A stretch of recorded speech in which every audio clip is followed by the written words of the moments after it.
আসসালামু আলাইকুম। প্রতিদিনের বাংলার প্রতিচ্ছবি সংবাদ সময়ে আপনাদের সবাইকে স্বাগতম। সঙ্গে আছি আমি মিতা সাহা। প্রথমেই সংবাদ শিরোনাম।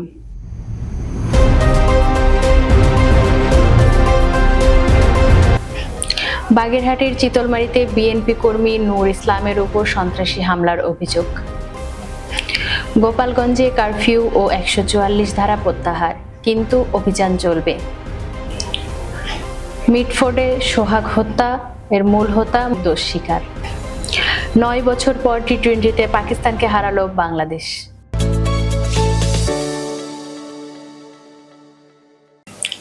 এত সময় শুনলেন সংবাদ শিরোনাম, এবারে বিস্তারিত। বাগেরহাটের চিতলমারীতে বিএনপি কর্মী নূর ইসলামের উপর সন্ত্রাসী হামলার অভিযোগ উঠেছে। ঘটনাটি ঘটেছে শনিবার ১৯ জুলাই বিকেল ৫টার দিকে উপজেলার চরচিঙ্গুরি বাজারে। বিস্তারিত দেখুন বাগেরহাট চিতলমারী প্রতিনিধির প্রতিবেদনে। শনিবার নূর ইসলাম নিজ বাড়ি থেকে চিতলমারীর উদ্দেশ্যে রওনা হওয়ার পর চিঙ্গুরি বাজারে পৌঁছালে একদল প্রত্যক্ষদর্শীরা জানান ১৫ থেকে ২০ জনের একটি দল পরিকল্পিতভাবে তাকে লাঠি ও হাতুড়ি দিয়ে বেধড়ক পেটায়। হামলায় নূর ইসলামের ২ পা, বুক ও মাথায় গুরুতর আঘাত লাগে। স্থানীয়রা দ্রুত তাকে উদ্ধার করে চিতলমারী উপজেলা স্বাস্থ্য কমপ্লেক্সে নিয়ে যায়। পরে অবস্থার অবনতি হলে খুলনা ২৫০ শয্যা বিশিষ্ট হাসপাতালে রেফার করা হয়। হামলার পরপরই চিতলমারী উপজেলা বিএনপি নবনির্বাচিত সভাপতি মমিনুল হক টুলু বিশ্বাস হাসপাতালে ছুটে যান এবং এই হামলার তীব্র নিন্দা জানান। নূর ইসলামের স্ত্রী জানান, হামলাকারীরা তার স্বামীর মোটরসাইকেলটিও ছিনিয়ে নেন। এই ঘটনায় চিতলমারী থানায় অভিযোগ প্রক্রিয়াধীন রয়েছে। প্রশাসন জানিয়েছে বিষয়টি খতিয়ে দেখা হচ্ছে। সুষ্ঠু তদন্ত ও দোষীদের দৃষ্টান্তমূলক শাস্তির দাবিতে এখন এলাকা জুড়ে চরম উত্তেজনা বিরাজ করছে। গোপালগঞ্জের জাতীয় নাগরিক পার্টি এনসিপির সমাবেশকে কেন্দ্র করে হামলা, সংঘর্ষ ও প্রাণহানির ঘটনার পর জারি করা কারফিউ ও ১৪৪ ধারা প্রত্যাহার করা হয়েছে। তবে অপরাধীদের গ্রেপ্তার, আইন শৃঙ্খলা বাহিনীর অভিযান চলমান থাকবে বলে জানিয়েছেন জেলা প্রশাসন। রবিবার ২০ জুলাই সন্ধ্যায় জেলা ম্যাজিস্ট্রেটের মিডিয়া সেল থেকে দেওয়া এক বিজ্ঞপ্তিতে এ তথ্য জানানো হয়। বিষয়টি নিশ্চিত করে গোপালগঞ্জ জেলা প্রশাসক মোহাম্মদ কামরুজ্জামান বলেন, জেলায় চলমান কারফিউ ও ১৪৪ ধারা তুলে নেওয়া হয়েছে। গত ১৬ জুলাই এনসিপির সমাবেশে ও নেতাকর্মীদের উপর হামলা চালায় নিষিদ্ধ ঘোষিত ছাত্রলীগ ও আওয়ামী লীগের নেতাকর্মীরা। এই ঘটনাকে কেন্দ্র করে আইন শৃঙ্খলা রক্ষাকারী বাহিনীর সঙ্গে স্থানীয় ছাত্রলীগ ও আওয়ামী লীগ নেতাকর্মীদের সংঘর্ষ হয়। এই ঘটনায় বিকেলেই ১৪৪ ধারা জারি করা হয়। পরে রাত ৮টা থেকে গত বৃহস্পতিবার ১৭ জুলাই সন্ধ্যা ৬টা পর্যন্ত কারফিউ জারি করা হয়। এরপর দ্বিতীয় দফায় বৃহস্পতিবার সন্ধ্যা ৬টা থেকে শুক্রবার ১৮ জুলাই বেলা ১১টা পর্যন্ত কারফিউর সময়সীমা বাড়ানো হয়। শুক্রবার সন্ধ্যা ৬টা থেকে শনিবার সকাল ৬টা পর্যন্ত আবারও কারফিউ বহাল করা হয়। এরপর শনিবার রাত ৮টা থেকে রবিবার সকাল ৬টা পর্যন্ত বাড়ানো হয় এই কারফিউর সময়। রাজধানীর পুরান ঢাকায় স্যার সলিমুল্লাহ মেডিকেল কলেজ ও হাসপাতালের সামনে ভাঙাড়ি ব্যবসায়ী লালচাঁদ ওরফে মোহাম্মদ সোহাগ হত্যার ঘটনায় করা মামলার প্রধান আসামি মাহমুদুল হাসান মাহিন আদালতে দোষ স্বীকার করে স্বীকারোক্তিমূলক জবানবন্দি দিয়েছেন। রবিবার ৫ দিনের রিমান্ড শেষে আসামিকে আদালতে হাজির করে পুলিশ।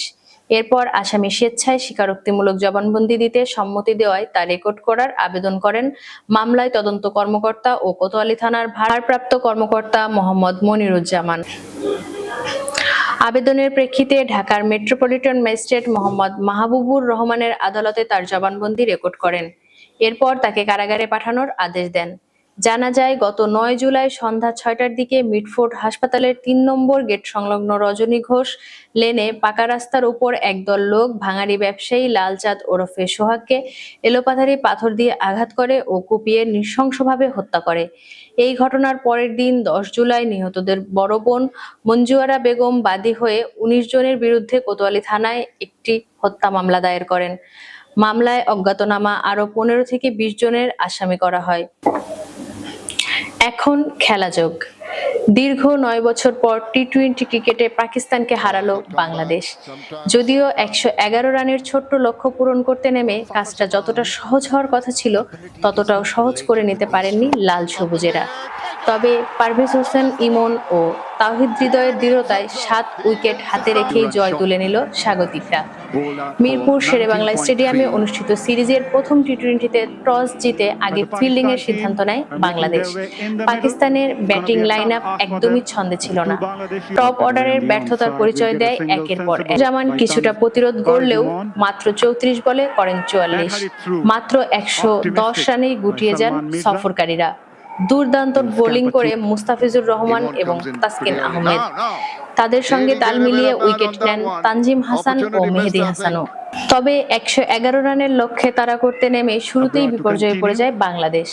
প্রথম ওভারেই ফিরেন তানজিম হাসান তামিম, পরের ওভারেই বিদায় নেন অধিনায়ক লিটন দাস। হঠাৎ করেই 7 রানে 2 উইকেট হারিয়ে চাপে পড়ে যায় দল। এই চাপ সামলে নেন তাওহিদ হৃদয় ও পারভেজ হোসেন ইমন। শুরুতেই দ্রুত কয়েকটি ছক্কা হাঁকিয়ে ম্যাচের গতি ফেরান তারা। এরপর খেলেন ধীরস্থির ও পরিস্থিতি অনুযায়ী ইনিংস। হৃদয় দুইবার জীবন পেয়ে 36 রান করে আউট হলেও পারভেজ ইমন ছিলেন অনবদ্য। 29 বলে 56 রানের ঝলমলে ইনিংস খেলে দলকে জয় নিশ্চিত করে মাঠ ছাড়লেন তিনি। এত সময় বাংলার প্রতিচ্ছবি সংবাদ সময়ের সঙ্গে থাকার জন্য সকলকে জানাচ্ছি অসংখ্য ধন্যবাদ। পরবর্তী খবর দেখার আমন্ত্রণ রইল।